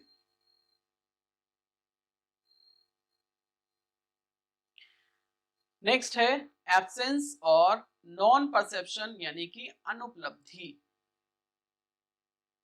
ठीक है, आपका जो छठा जो वैलिड सोर्स ऑफ नॉलेज है, इसके बाद में हम बात करेंगे पोस्टुलेशन पे न्याय क्या कहता है और मीमांसा इसका क्या आंसर देता है। ठीक है, अब जो एब्सेंस यानी कि नॉन परसेप्शन है, अनुपलब्धि, ठीक है, ये क्या है? देखो, अगर मैं आपसे ये कहता हूं कि मेरे पीछे क्या रखा आपको दिखाई दे रहा है, आप कहोगे कि बुक्स है, ठीक है, या फिर बुक्स की एक शेल्फ बोलते हैं जिसको, ठीक है, खांचा है, इसमें किताबें रखी हुई हैं, लैंप होगा, लाइट लगी है, जो जो कुछ भी है। तो ये नॉलेज आपको कैसे मिली? आपने परसेप्शन किया और परसेप्शन से आपको वो उसकी नॉलेज मिली जो वहां पे है, लेकिन परसेप्शन करने से आपको उसकी भी तो नॉलेज मिली जो वहां पे नहीं है। अगर मैं आपसे पूछूं क्या मेरे पीछे हाथी खड़ा है, आप कहोगे क्या, क्या आप ये बोल दोगे कि खड़ा है? नहीं, आप क्या बोलोगे? नहीं खड़ा है। इसका मतलब मेरे पीछे आपको हाथी के नहीं खड़े होने की भी नॉलेज मिली। ठीक है, और वो कब मिली? किसी सर्टेन टाइम और सर्टेन प्लेस पे। वो सर्टेन टाइम क्या है? अभी जब मैं आपसे पूछ रहा हूं, और सर्टेन प्लेस क्या है? मेरे पीछे। मेरे पीछे किसी निश्चित समय पर, मेरे पीछे अभी अभी, बिल्कुल अभी के समय पर एक हाथी खड़ा नहीं है। इसका मतलब आपको दो नॉलेज मिलती है। पहली नॉलेज की मेरे पीछे किताबें रखी हुई हैं, ये क्या है? ये है प्रेजेंस की नॉलेज। इसके बाद में आपको एक एब्सेंस की नॉलेज मिलती है। वो किसकी एब्सेंस की नॉलेज मिलती है? हाथी के एब्सेंस की नॉलेज मिलती है। ठीक है, मेरा कोई भाई, मेरे पिताजी, मेरी माताजी सब घर में है, लेकिन मेरे पीछे किसी की भी नॉलेज आपको नहीं मिल रही है, which means they all are absent behind मी।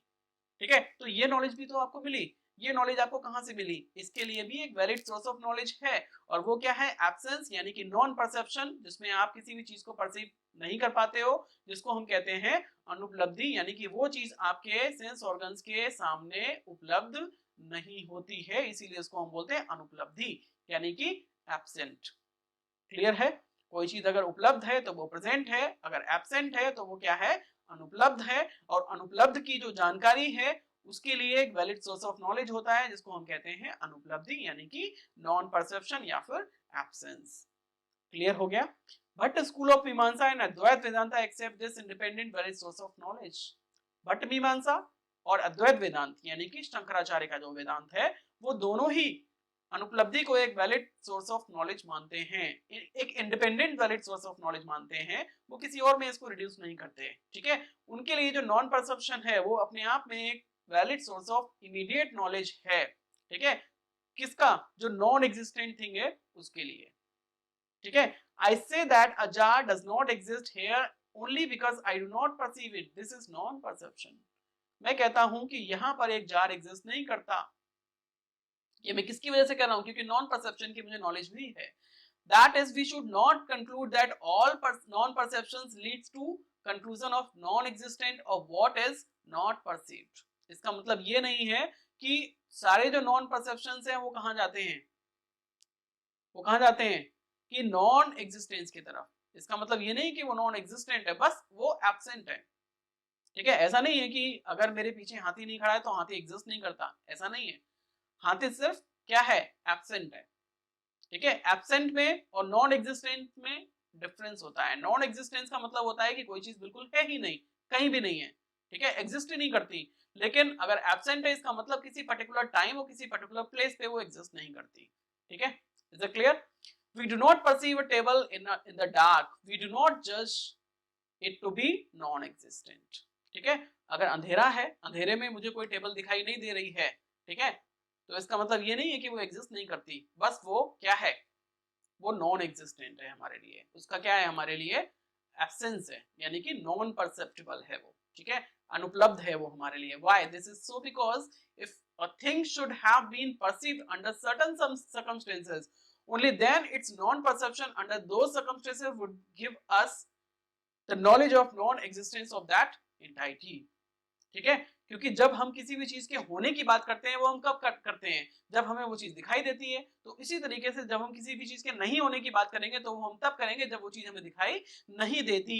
इसका मतलब ये नहीं है कि वो हमारे लिए एग्जिस्ट नहीं करती, वो सिर्फ हमारे लिए क्या है? वो नॉन परसेप्टिबल है, यानी कि वो नॉन परसेप्शन है, वो अनुपलब्धि है, ना कि वो क्या है? Non existent. क्लियर हो गया? चलिए आगे बात करते हैं। अब जो न्याय है वो पोस्टुलेशन पे क्या बोलता है? पोस्टुलेशन का मतलब क्या था? अर्थापत्ति। ठीक है? जिसको हमने अभी इससे पहले पढ़ा था। ये जो अर्थापत्ति था, इस पे न्याय दर्शन ये कहता है कि Nyaya try to show the postulation is reducible to inference. यानी कि जो न्याय है वो ये कहता है कि जो व्यक्ति दिन में नहीं खाता है लेकिन वो मोटा ताजा है, और फिर भी आपने ये अनुमान लगाया था कि इसका मतलब वो रात में खाता होगा, तो ये आपने अनुमान लगाया था, वो कोई अर्थापत्ति नहीं हुआ। वो आपने अनुमान लगाया था, वो अर्थापत्ति नहीं हुआ। अब मीमांसा इसके लिए क्या आंसर देंगे? मीमांसा तो ये कहते हैं कि नहीं नहीं, वो अर्थापत्ति है, यानी कि वो क्या है? वो पोस्टुलेशन है। वो हमने क्या किया? पोस्टुलेट किया है, ना कि वो अनुमान है। अनुमान नहीं हो सकता। कैसे नहीं हो सकता? उसके लिए क्या तर्क देते हैं, इसको भी हमें देखना है। This knowledge can not be brought under perception और इन्फ्लुएंस। वो ये कहते हैं कि ये जो नॉलेज है कि जो व्यक्ति दिन में नहीं खाता है लेकिन वो हष्ट पुष्ट है, इसका मतलब वो रात में खाता है या फिर वो हेरिडिटी की वजह से है। तो ये जो मुझे नॉलेज मिली है कि वो रात में खाता है या फिर उसको हेरिडिटी की वजह से है, तो वो किसकी वजह से है? वो परसेप्शन या फिर इन्फ्लुएंस की वजह से नहीं है, वो किसकी वजह से? अर्थापत्ति की वजह से है। कैसे? The person eating in the night is not perceived by us. क्योंकि रात में जो आदमी खाता, वो आदमी रात में खाता हो ऐसा हमने नहीं देखा, इसका मतलब वो परसेप्शन में नहीं आ सकता। Nor is there any inseparable vyapti relation between eating in the night and becoming fat. अभी मैंने आपको इन्फ्लुएंस का मतलब बताया था कि जहां पे व्याप्ति होती है। ठीक है? और व्याप्ति में दो चीजें चाहिए, हेतु और साध्य। हेतु क्या है? कि रात में खाना, कि कोई व्यक्ति रात में खाता है, और साध्य क्या हो सकता है? कि वो मोटा है। अब यहाँ पे अगर हम मोटा व्यक्ति देखते हैं तो इसके लिए इसका मतलब ये वो हमारे लिए हेतु बन जाएगा। अब हेतु है, इसका मतलब वो मोटा है, तो हम यहाँ पे अनुमान क्या लगाएंगे कि इसका मतलब वो रात में खाता है। तो क्या ऐसा मतलब है कि कोई व्यक्ति अगर मोटा है तो वो रात में खाता होगा? ऐसा तो नहीं हो सकता। भैया जो दिन में खाते हैं वो भी तो मोटे हो सकते हैं। ठीक है, इसका मतलब जो व्याप्ति है वो बनती ही नहीं है। ठीक है, रात में खाने और मोटे होने के बीच में जो रिलेशन है वो बनता ही नहीं है, यानी कि व्याप्ति बन ही नहीं पाती। जब व्याप्ति नहीं बन पाती है, और व्याप्ति तो रीढ़ की हड्डी है किसकी? इन्फ्लुएंस की, तो इस हिसाब से ये इन्फ्लुएंस में रिड्यूस नहीं हो सकता। क्या? पोस्टुलेशन। इस तरीके से जो पोस्टुलेशन यानी कि अर्थापत्ति है वो अपने आप में एक independent valid source of knowledge है। अब आपको ये बिल्कुल क्लियर हो गया होगा। और आपकी जानकारी के लिए बता दूं कि 2022 में यही क्वेश्चन आपसे पूछा गया है। हाउ डू मीमांसकास रिफ्यूट द न्याय view that implication अर्थापत्ति is reducible to inference अनुमान and establish implication as an independent piece of valid knowledge प्रमाण critically discuss। 15 नंबर का क्वेश्चन ये आया हुआ है। अब आराम से आप समझा देंगे। ठीक है, ये परसेप्शन इसलिए नहीं है क्योंकि कभी भी उस व्यक्ति को जो मोटा दिखाई दे रहा है उसको हमने रात में खाते नहीं देखा, इसलिए परसेप्शन में हम इसको नहीं कर सकते। इन्फ्लुएंस में इसलिए नहीं कर सकते क्योंकि रात में खाने वाला व्यक्ति मोटा हो, इन दोनों के बीच में कोई व्याप्ति नहीं बनती, यानी कि कोई रिलेशन, कंकमिटमेंट रिलेशन नहीं बनता, कोई जरूरी कोई लॉजिकल रिलेशन नहीं बनता। ठीक है, ये तो साइकोलॉजिकल रिलेशन भी नहीं बनता। ठीक है, कि भाई जिन जिन लोगों को मैंने रात में खाते देखा उनको मैंने मोटा देखा है, आप ऐसा भी नहीं कर सकते। जो दिन में खाते हैं वो भी मोटे हो सकते हैं, वो नहीं भी हो सकते हैं, ऐसा कोई रिलेशन नहीं है खाने और मोटे होने के बीच में। ठीक है, और रात में खाने और मोटे होने के बीच में तो कोई रिलेशन बनता ही नहीं है कि आप किसी को मोटा देखो तो आप ये नहीं बोल सकते इसका मतलब ये रात में खाता है। Is it clear? तो ये अनुमान तो हो ही नहीं सकता किसी हालत में। अब ये नहीं हो सकता, इसका मतलब ये है कि ये कोई एक और वैलिड सोर्स ऑफ नॉलेज होगा जिससे हमें ये नॉलेज मिली है। और वो कौन सा हो सकता है? वो पोस्टुलेशन यानी कि वो अर्थापत्ति ही हो सकता है, जैसा कि मीमांसा में बताया है। वो कहते हैं we also say that industry is the key to success. ठीक है, जो सफलता की जो कुंजी है वो क्या है? वो मेहनत है। हियर द टर्म की does not denote the real की। अब यहाँ पे जो की है, की का मतलब चाबी नहीं है। यहाँ पे क्या आपने की का मतलब चाबी निकाला जिससे ताला खुलता है? नहीं ना, but suggest it's secondary meaning. इसका एक सेकेंडरी मीनिंग आपने निकाल लिया, और उसके लिए आपने मेरे से पूछा भी नहीं कमेंट बॉक्स में। ठीक है, पूछोगे भी नहीं क्योंकि आप समझ गए सफलता की कुंजी क्या होती है? कठिन परिश्रम। कठिन परिश्रम इसका मतलब कोई ताला होता होगा, उसमें कुंजी लगानी पड़ती होगी। अब हम ये बेवकूफी तो नहीं कर सकते। ठीक है, अगर हम इतने बेवकूफ हैं इसका मतलब ये है कि हम अर्थापत्ति लगा ही नहीं सकते। इसका मतलब ये है कि हम अपनी डेली लाइफ में बहुत सारी क्या लगाते हैं? बहुत सारी अर्थापत्ति का इस्तेमाल करते हैं। हम अपने लाइफ में इम्प्लीकेशन का इस्तेमाल करते हैं। ठीक है, अगर अभी मैं अकेले क्लास में क्लास में बैठ के पढ़ा रहा हूँ, ठीक है, और मेरे सामने एक विंडो है जहां से मेरे घर वाले मुझे कोई इशारा कर सकते हैं। ठीक है, तो या तो उनको पता है कि मैं क्लास में पढ़ा रहा हूँ, तो इसका मतलब ये है कि कोई बहुत जरूरी काम होगा तभी वो मुझे डिस्टर्ब करेंगे, नहीं तो वो क्लास में डिस्टर्ब नहीं करेंगे। और फिर भी अगर विंडो पे आके कोई बहुत इशारे कर रहा है, बहुत तेजी से इशारे कर रहा है कि भाई आपको आना ही आना है, which means that is an emergency. भाई उन्होंने बोला तो नहीं है, ठीक है, उन्होंने बोला नहीं है, वो इमरजेंसी लाके दिखाई भी नहीं है। और कोई अगर इस तरीके से इशारे करता है तो उसका मतलब ये भी नहीं होता कि इमरजेंसी है। तो ना वो अनुमान है और ना ही वो क्या है, ना ही वो प्रत्यक्ष है। तो वो क्या हो सकता है? अर्थापत्ति हो सकता है। क्लियर है? अगर मैं अपने दोस्त से मिलने के लिए उसके घर जाता हूँ और उसके घर पे मुझे अपना दोस्त नहीं मिलता है, मैं आंटी से पूछता हूँ आंटी एक्स पर्सन कहाँ है, मेरा फ्रेंड कहाँ है, तो वो कहती है अभी तो यही था, पता नहीं कहाँ गया। तो फिर मैं क्या करता हूँ? तो फिर मैं एक पोस्टुलेशन लगाता हूँ। इसका मतलब वो घर में नहीं है, वो बाहर है। जो बाहर होने वाला जो मैंने नॉलेज प्राप्त की है, घर के अंदर नहीं है, इसका मतलब बाहर होगा। जो मैंने मतलब निकाला है वो मैंने अनुमान से तो नहीं लगाया। वो मैंने अनुमान से इसलिए नहीं लगाया कि जो व्यक्ति घर में नहीं होता है वो हमेशा बाहर होता है, अनुमान तो ये कहता है। ठीक है, अनुमान का मतलब क्या है कि हेतु और साध्य के बीच में एक रिलेशन होना चाहिए, कि जो व्यक्ति घर में नहीं है वो बाहर है, ऐसा अनुमान तो नहीं हो सकता। क्योंकि जरूरी नहीं है जो व्यक्ति घर में नहीं है वो बाहर ही, हो सकता है वॉशरूम में छुपा हो सकता है वो कहीं छुप गया हो, ऐसा भी तो हो सकता है। इसका मतलब ये अनुमान नहीं हो सकता, ये कोई तीसरा वैलिड सोर्स ऑफ नॉलेज है। और वो क्या आ सकता है? वो अर्थापत्ति यानी कि पोस्टुलेशन ही हो सकता है। इस तरीके से जो न्याय दर्शन है वो पोस्टुलेशन को डिफेंड करता है। क्लियर हो गया? चलिए अब आ जाते हैं इस सेशन के सबसे मोस्ट इंपॉर्टेंट पार्ट, जो कि है प्रीवियस ईयर क्वेश्चंस का डिस्कशन। पहला वाला क्वेश्चन मैंने सबसे लास्ट के टॉपिक में डिस्कस कर ही दिया है, 15 नंबर का क्वेश्चन है, आराम से आप कर सकते हैं। ठीक है, अब बात करते हैं हम सेकंड वाले क्वेश्चन की। ये कहता है what according to Mimamsakas is the ontological status of abhava यानी कि absence and how does one know it, explain and examine. 2021 में ये 15 नंबर का क्वेश्चन आया हुआ है, ये भी मैं अभी अभी आपको एक्सप्लेन कर चुका हूं। ये कहते हैं कि मीमांसा दर्शन के अकॉर्डिंग जो अभाव है उसका ओंटोलॉजिकल स्टेटस क्या है। ठीक है, यानी कि जो एब्सेंस है उसका स्टेटस क्या है। ठीक है, ओंटोलॉजिकल स्टेटस का मतलब होता है किसी भी चीज के बीइंग होने का स्टेटस, यानी किसी भी चीज के होने या नहीं होने का स्टेटस क्या है। एब्सेंस का स्टेटस क्या है। ठीक है, तो एब्सेंस का स्टेटस वही है जो नॉन एब्सेंस का होता है।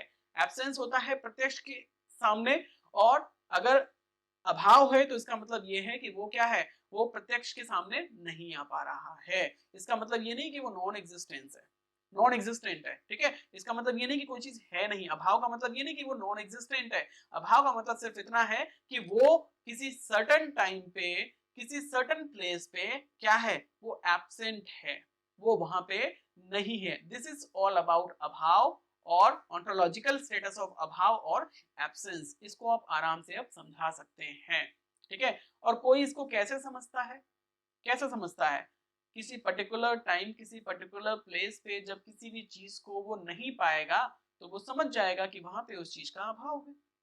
क्लियर। ठीक है, आगे बात करते हैं। Third question, why is memory not a valid knowledge according to Mimamsa. 2020 में 10 नंबर का क्वेश्चन आया हुआ है। ये कहते हैं कि मेमोरी जो है वो किसी नॉलेज का वैलिड सोर्स ऑफ नॉलेज क्यों नहीं है।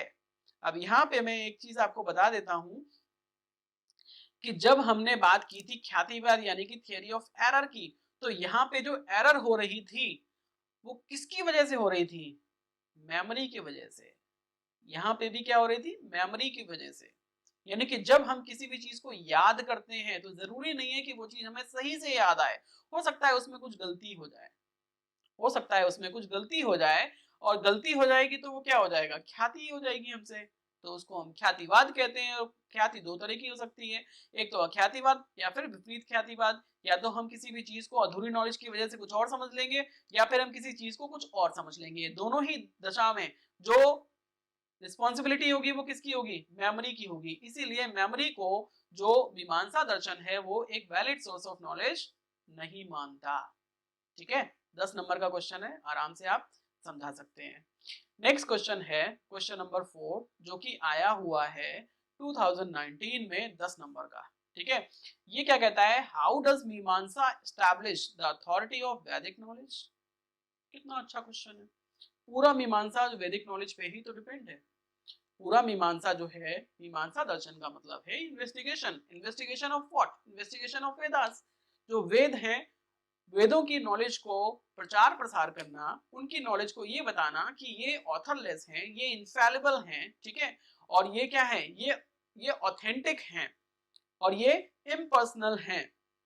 तो ये सब क्या है, इसी तरीके से ये क्या करते हैं, ये जो वैदिक नॉलेज है उसको ये ऑथराइज करते हैं। इस तरीके से ये वैदिक नॉलेज को ऑथराइज करते हैं, और ये कहते हैं कि सबसे जो अगर ऑथराइज्ड, अगर कोई वर्बल टेस्टिमनी है तो वो किसकी, श्रुतिस की हो सकती है और वेदास की हो सकती है। तो इस तरीके से ये जो इनके आर्गुमेंट्स हैं, इन आर्गुमेंट से ये वैदिक नॉलेज को क्या करते हैं, वैलिडेट करते हैं, इसको ऑथराइज करते हैं। और ये इसके साथ में ये भी कहते हैं कि अगर कोई वेदों को लिखने वाला होता तो उसका हमें नाम पता होता, क्योंकि हमने तो उस पर इन्वेस्टिगेशन किया है, हमने तो जांच पड़ताल की है, हमने तो छानबीन की है। अगर ऐसा होता तो हमें मिलता, हमें नहीं मिला इसका मतलब कोई नहीं है। इस तरीके के आर्गुमेंट्स को देके ये क्या करते हैं, वैदिक नॉलेज को ये ऑथराइज करते हैं। Clear. Next question number 5, does the admission of svayam prakashavada necessarily lead to the admission of svayam svapramanyavada, svatah pramanyavada. ठीक है, discuss after the Naiyayikas, the Mimamsakas and the Advaita Vedantins. ठीक है, अब ये 20 नंबर का क्वेश्चन है। सॉरी, अब यहाँ पे ये पूछा गया है कि अगर हम स्वयं प्रकाशवाद को मान लेते हैं तो क्या ये जरूरी है कि ये जो स्वयं प्रकाशवाद है ये किस ओर जाता है। अगर हम स्वयं प्रकाशवाद को मान लेते हैं तो हमें स्वतः प्रमाण्यवाद को भी मानना पड़ेगा। बिल्कुल सही है। अगर हम स्वयं प्रकाशवाद को मानते हैं तो स्वतः प्रमाण्यवाद को भी हमें मानना पड़ेगा। ऐसा इसलिए क्योंकि अगर हम बात करते हैं स्वयं प्रकाशवाद की, इसका मतलब ये है कि जो प्रमेय है, सॉरी, जो जो प्रमाण है, ठीक है, और जो प्रमेय है वो प्रमाता को प्रकाशित करते हैं, स्वयं को भी प्रकाशित करते हैं और प्रमाता को भी प्रकाशित करते हैं। प्रकाशित करने का मतलब ये है कि वो अपनी नॉलेज जो है वो अपने आप से नॉलेज गेन करने वाले को देते हैं। घड़े में जो जल है वो जल देखने वाले को ये नॉलेज दे रहा है कि मैं जल हूं। That's it. आपको किसी दूसरे व्यक्ति से ये वैलिडेट करवाने की जरूरत नहीं है, ठीक है। यानी कि जो ज्ञान है वो स्वयं प्रकाशित हो रहा है और ज्ञान प्राप्त करने वाले को भी प्रकाशित कर रहा है। इसका मतलब जो ज्ञान प्राप्त करने वाला है वो ये समझ जाएगा कि ये जल ही है और इसके प्रमाण के लिए, इसको प्रमाणित करने के लिए मुझे किसी एक्सटेनियस वैलिडेशन की जरूरत नहीं है, ये स्वतः प्रमाणित है। ये स्वतः प्रमाणित है, इसके लिए इसका मतलब ये है कि यहाँ पे पर्ता प्रमाण की कोई आवश्यकता नहीं है, ये स्वतः ही प्रमाणित है। यहाँ पे क्या काम करता है? स्वतः प्रमाण्यवाद काम करता है, जहां पे स्टार्ट होता है स्वयं प्रकाशवाद। तो इसका मतलब ये है कि स्वयं प्रकाशवाद जो है वो नेसेसरी तरीके से, आवश्यक रूप से स्वतः प्रमाण्यवाद की ओर जाता है। डिस्कस आफ्टर द न्यायिकास, ठीक है, न्यायिकास and the Mimamsakas and the Advaita Vedantins, ठीक है। अब न्याय दर्शन इस पे क्या कहता है? न्याय दर्शन कहता है पर्ता प्रमाण्यवाद, वो ये कहता है कि नहीं, आपको जो नॉलेज मिली है वो क्या है, वो सेल्फ वैलिडेट नहीं हो सकती, वो क्या है, वो पर्ता प्रमाणित होगी। उसके वैलिडेशन के लिए आपको एक्सटेनियस वैलिडेशन की जरूरत पड़ेगी, जैसा कि मैं आपको बता चुका हूं। अब जो अद्वैत वेदांत है वो इस पर अपने क्या विचार रखता है, ये आपको कमेंट बॉक्स में बताना है, ये आपका होमवर्क रहेगा। आप जब कमेंट बॉक्स में ये लिखोगे कि अद्वैत वेदांत, ठीक है, स्वयं प्रकाशवाद या फिर स्वतः प्रमाण्यवाद के लिए क्या कहता है, अपने क्या व्यूज देता है, वो इसके साथ में अपने व्यूज को पॉजिटिव रखता है या फिर वो इसको रिफ्यूट करता है, वो स्वतः प्रमाण्यवाद को स्थापित करता है या फिर पर्ता प्रमाण्यवाद का उल्लेख करता है, ठीक है। वो किसके फेवर में जाता है, स्वतः प्रमाण्यवाद के या फिर पर्ता प्रमाण्यवाद के? अद्वैत वेदांत यानी कि शंकराचार्य का जो वेदांत दर्शन है वो स्वतः प्रमाण्यवाद को मानता है या फिर पर्ता प्रमाण्यवाद को मानता है, ये आपको अपने कमेंट बॉक्स में लिख के बताना है। इससे मुझे पता चल जाएगा कि कौन कौन मेरी वीडियो को देखता है, ठीक है। मैं आपके लिए इतनी मेहनत कर रहा हूँ, आप मेरे लिए इतना तो कर सकते हैं, ठीक है। और जितने भी लोग नए हैं इस क्लास में, चैनल को सब्सक्राइब कर दीजिएगा ताकि आपको नए जो वीडियोस होंगे उनके नोटिफिकेशंस मिल जाएंगे। बेल आइकन को भी प्रेस करना है। वीडियो अच्छी लगी है तो लाइक करना है, ठीक है। और जितने भी आपके जानने वाले जो भी फिलोसफी के स्टूडेंट्स हैं उनके साथ आप शेयर कर सकते हैं ताकि उनका भी भला हो सके। आगे बात करते हैं, explain the theory of validity of knowledge, pramanyavada, ठीक है। जो हमारा पहला टॉपिक था वो सबसे लास्ट में यहाँ पे हमें दिखाई दे रहा है। 2017 में ये 15 नंबर का क्वेश्चन आया हुआ था। According to Mimamsa how do they criticise अ न्याय थ्योरी ऑफ वैलिडिटी, ठीक है। तो प्रमाण्यवाद का मतलब क्या है? जो जो मीमांसा दर्शन का जो प्रमाण्यवाद है वो कैसा है? वो स्वतः प्रमाण्यवाद है, यानी कि जो नॉलेज है वो अपने आप को खुद से वैलिडेट करती है, उसके लिए उसके वैलिडेशन के लिए किसी एक्सटर्नल वैलिडेशन की जरूरत नहीं है। According to Mimamsa how do they criticise the Nyaya theory of validity, ठीक है। जो न्याय थ्योरी ऑफ वैलिडिटी है वो क्या है? वो एक्सटेनियस वैलिडिटी है, उसको वो क्रिटिसाइज करते हैं। उसको क्रिटिसाइज करने के लिए ये दो आर्गुमेंट देते हैं जो कि मैंने आपको यहाँ पे बताए थे। पहला क्या था? प्रमाणम स्वतः उत्पाद्यते। दूसरा क्या है? प्रमाणम स्वतः ज्ञायते, कि प्रमाण जो है वो स्वतः को उत्पादित भी करता है और स्वयं से वो ज्ञात भी होता है, और इसी प्रकार से वो स्वयं को भी प्रकाशित करता है और जो ज्ञाता है उसको भी प्रकाशित करता है। यानी कि जो प्रमा है वो क्या करती है? जो प्रमा है वो प्रमाता को और प्रमेय को और जो प्रमाण है उसको, सभी को वो क्या करता है? प्रकाशित करता है। इस प्रकार से इनका जो प्रमाणवाद है, ठीक है, वो क्या है? वो स्वतः प्रमाण्यवाद की ओर जाता है। तो इस तरह से आज हमने मीमांसा दर्शन को भी कंप्लीट कर लिया है। अब इंडियन फिलोसफी में आपका जो दो टॉपिक बचे हैं, पहला है आपका वेदांत दर्शन। वेदांत दर्शन थोड़ा बड़ा है क्योंकि उसमें हम 3 लोगों को पढ़ेंगे, पहले हैं शंकराचार्य, फिर रामानुजाचार्य, उसके बाद माधवाचार्य, ठीक है।